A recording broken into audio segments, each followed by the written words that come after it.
Well, good morning, America. China's stock is up, Russia's stock is up, US stocks are down. The State of the Union is not good. And yet what you heard in Donald Trump's tour de farce, the longest State of the Union that we've had to suffer through, was just a bunch of partisan vitriol, idle promises, things he can't do, things that Republicans don't even support, and yet they all cheer wildly like they're at a Trump rally. Why is this? One word: fear. They're just so scared of him that they won't stand up to him. And that means Congress, which is controlled by Republicans, both the House and the Senate, is not doing its job, not fulfilling its constitutional duty, because the Republicans in charge won't let us do that. Of course, we all learned a long time ago that fundamental to the functioning of our country, as set up by our founding fathers, is that Congress acts as a check on the executive. We also literally have the checkbook. So that means that if you want to build up government programs or cut them down, it's got to go through Congress. So when Elon Musk, this unelected billionaire buddy to the president, sits behind the Resolute desk, he's doing things that are unconstitutional. That means he's doing things that are breaking the law.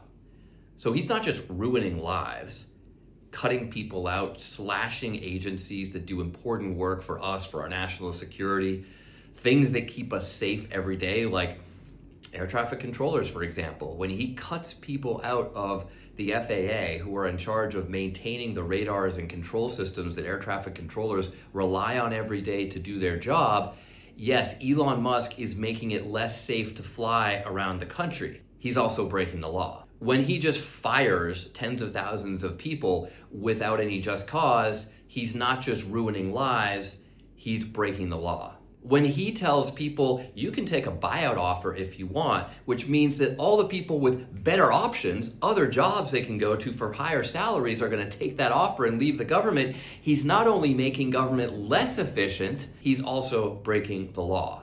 And the ones who should be holding them accountable, who should just be keeping them in bounds, are those of us in Congress. But Republicans have us tied to doing nothing. But in the meantime, we all got to do work to keep us safe. That's why I'm doing everything I can to hold the Trump administration accountable. I'm not afraid to speak out. I'm not afraid to call the vice president what he is, a coward. I'm not afraid to call the president what he is, a puppet of Putin. But I'm also making sure that we can win in 2026. Because in politics, winning matters.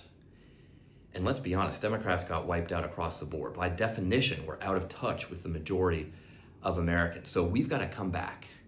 And we got to change to come back. We can't just keep doing the same thing. That's why I've been willing to challenge the Democratic establishment, to say we need to think differently. We need to do more to get in touch with Americans. We need to do more to listen, not just preach down to people with this attitude that if you disagree with us, you're not only wrong, you're a bad person. I mean, we've all kind of heard that from Democrats over the last several years, right? That's got to change. We got to do a lot less preaching and a lot more listening. We've also got to empower leaders who understand what it takes to win. We've got to be a majority party that says we want to take you in, independents. Republicans who know that Trump doesn't represent Republican values and care about our country, care about American values, come over. Come over to the party that's strong on national security. Come over to the party that represents American values. Come over to the party that's going to take us forward, not backward. That's the message that we need to send across America. And if we do, we will win. But we got to change to win. And that's why I'm leading that effort as well. There's a lot you can do to help out. Yes, it's a frustrating time. We all wish we could do more. But look, one of the reasons why this is hard is because of the power of social media. Everyone's got their own feed. Everyone's hearing different sets of facts.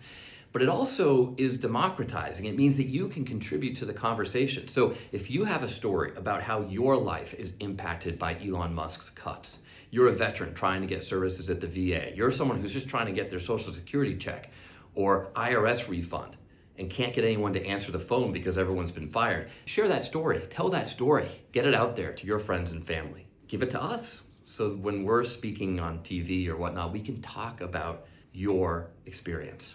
That's all part of how we can win. Yes, we've got a lot of work to do. The road ahead is tough. I'm not going to mince words. We're in a bad situation. The State of the Union is not good right now under Donald Trump. But we can lead the change to get us back in power, to show the world what America is really about, and to put a check on Donald Trump and make sure that his mark on American history will be a footnote.